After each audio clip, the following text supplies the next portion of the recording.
So we have yield to maturity of Korea Treasury bond. Next, let us generate yield curve.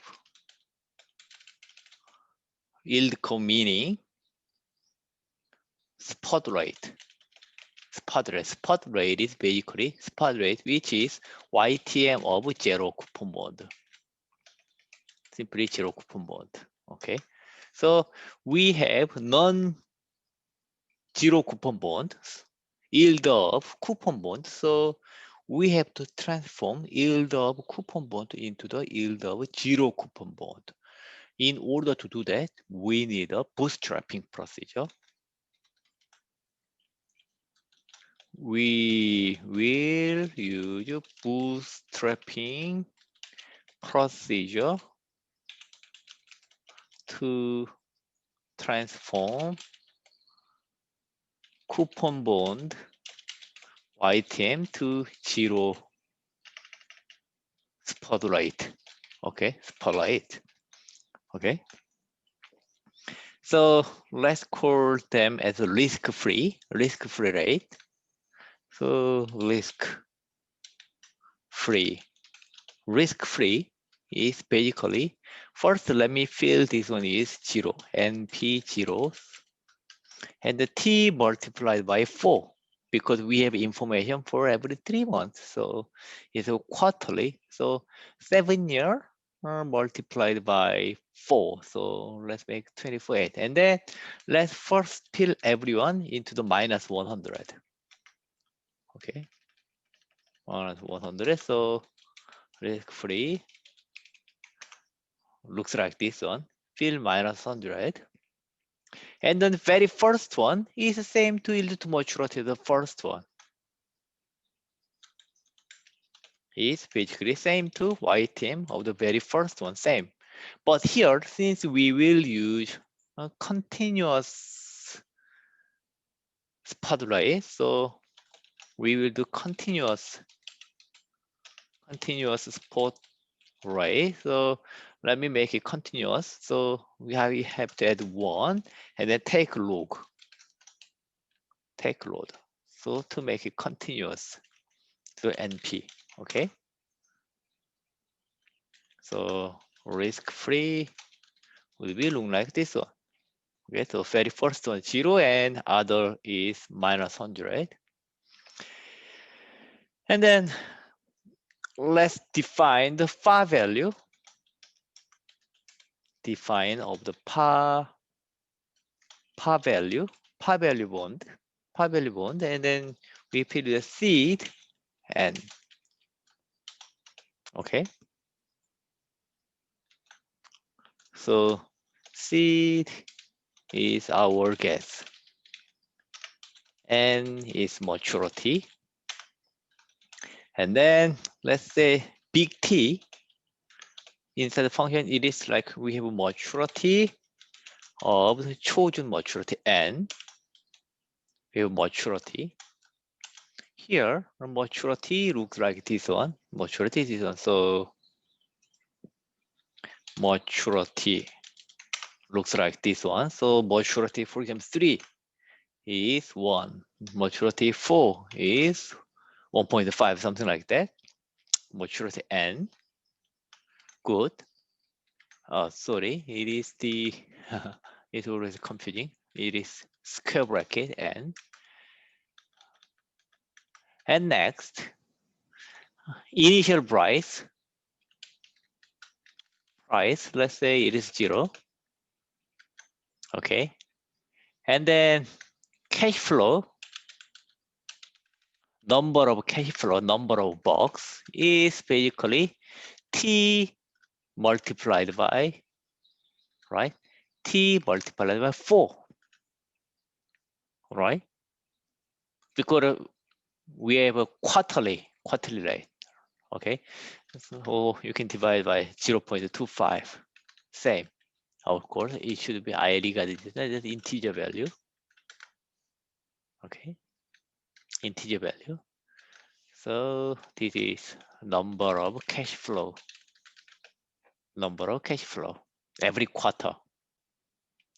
So here for I in range number of box minus one, no, we minus one, so it is the uh,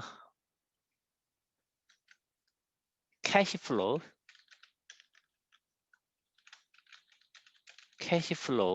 before intermediate cash flow,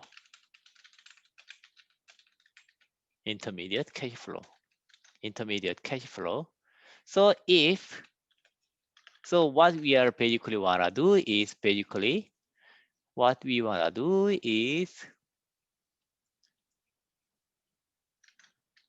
TMP price,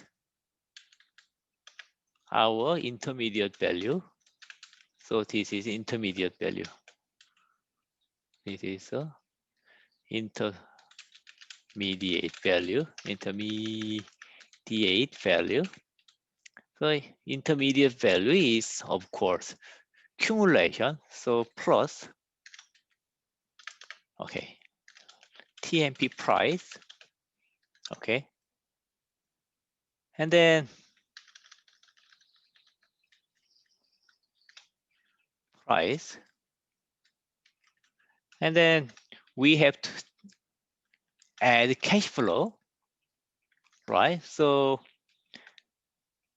plus, usually what we can do better is basically this one. Let me use shorthand notation. And then YTM N, okay, N's bond YTM multiplied by 0.25 because it's 1/4, right? 1/4, 0.15. And then we have to discount it with NP, EXP because it's continuous compounding with, okay, what we are is risk-free of the ICE one, right? And then 0.25, right? 0.25 multiplied by I plus 1, right? Basically, this is something we wanna do. This is something we wanna do, right? And then at the end of for loop, what you wanna do is TMP price 2. This is terminal value. TMP price 2 is, of course, TMP price plus terminal cash flow 1 plus last intermediate cash flow, this one, right? And then we have to discount it back. And PEXP, and then we have to discount with our seed, our gas, right? Our gas.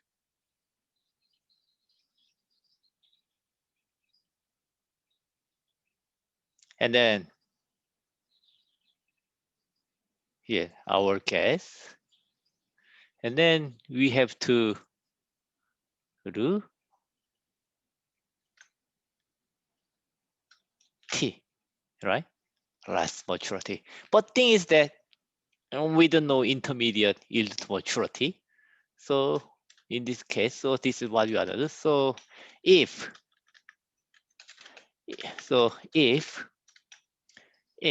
risk-free I is less than minus 99. That's why I put minus 100 over there. Okay. Then risk-free I, we guess it is like a seed, our guess, because we don't know it. And then temp price like this one. If we know this, else, then of course, we can simply use this one, okay? And right? And then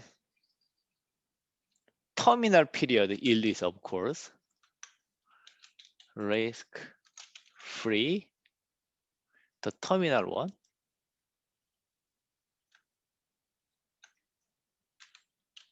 num box -1, I feel is seed. Okay, this is seed. And we will return 2. Okay.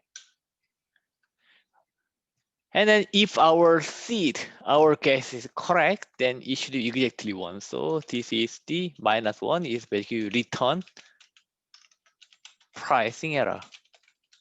So our goal is to find the seed that makes this value exactly 0. So that's our goal. Okay.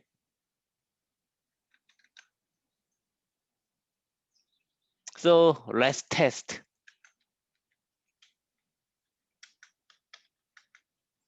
Print par value test. So for example, let's say par value, and then let's see this 0.01 and n equal 2.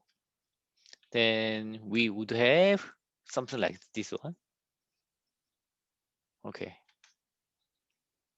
So we have a positive error. So we have overpricing. So we have to increase yield. Okay, increase the seed, higher discount rate. Okay, so it is lowered. Okay, lowered 1.